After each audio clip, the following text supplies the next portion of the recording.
Welcome back to Historics Geomgong. This is our deep dive historical analysis where we take the raw facts, break them down for you, and really help you grasp the big picture. Today, we're looking at the ultimate double-edged sword, and that is absolute power.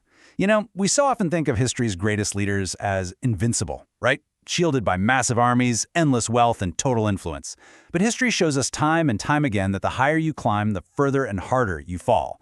We're going to explore the sheer vulnerability that actually accompanies ultimate power. Because when you're at the very top, everyone is watching. And for some, that meant paying the ultimate price.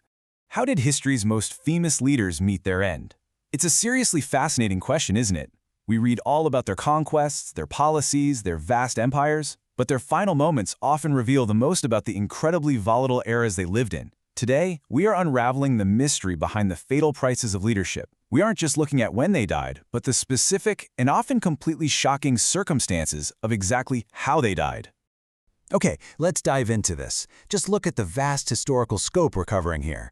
We are stretching all the way back to 44 BC with Julius Caesar, jumping ahead to 1865 with Abraham Lincoln, moving through the totally chaotic mid-20th century with Hitler, Mussolini, and Stalin, and then coming almost right up to the present day with Muammar Gaddafi in 2011. But here is the key to our structure today. We aren't going to explore these deaths by strict chronology. Instead, we're grouping them by their method.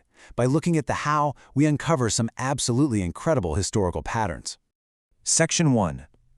Betrayal and assassination, the threat from within.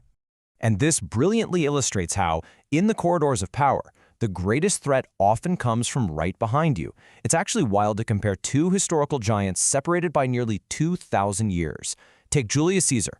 According to the Encyclopedia Britannica, in 44 BC, Caesar was stabbed to death right in the heart of Rome by a group of senators. And the most striking detail? This group included his trusted ally, Brutus. Then contrast that with Abraham Lincoln. World Atlas notes that in 1865, Lincoln was shot in the head by the actor John Wilkes Booth while he was simply trying to enjoy a play at a theater in Washington, D.C. Two totally different eras, but the exact same sudden, treacherous end. But there's a really tragic detail here regarding Abraham Lincoln. World Atlas points out that, unlike Caesar, Lincoln didn't die instantly. He survived for exactly one day.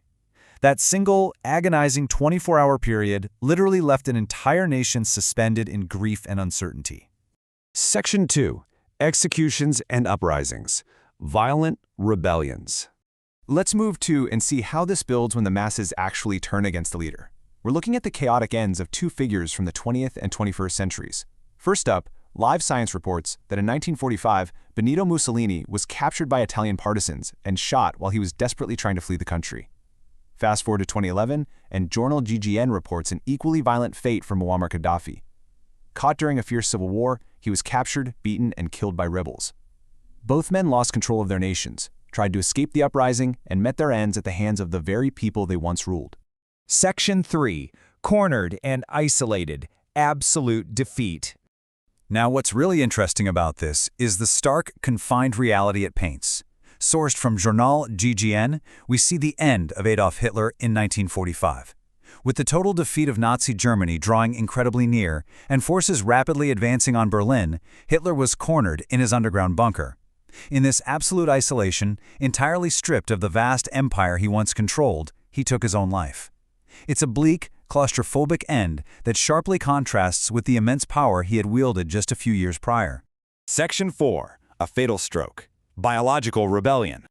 Let me walk you through the tense micro-narrative of Joseph Stalin's final days in 1953, as reported by Live Science. It's an agonizingly brief timeline. Step 1. The Soviet leader is simply found severely ill at his home. There's no dramatic battlefield, no theatrical assassination, just a man stricken in his private residence. Step 2. He dies a few days later. For days, his inner circle waited in a state of sheer paralysis, just watching a titan of history quietly fade away. So, the crucial point is understanding the exact medical cause that brought down the Soviet leader completely without warning. A stroke, or fall as it's called in our original Swedish source material, is a sudden and fatal medical event.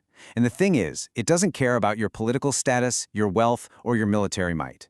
In a matter of seconds, this incapacitated one of the most powerful men of the 20th century, proving that biology remains the ultimate undefeated force. Section 5. The ultimate price. the fragility of power. We've looked at betrayal in Rome, a theater shooting, public executions, a lonely bunker, and a quiet medical emergency. Does absolute power always invite a tragic or sudden end? It is a highly provocative question to leave you with. Think about the historical patterns we've explored today. From Caesar to Gaddafi, the climb to the top often means painting a massive target on your own back.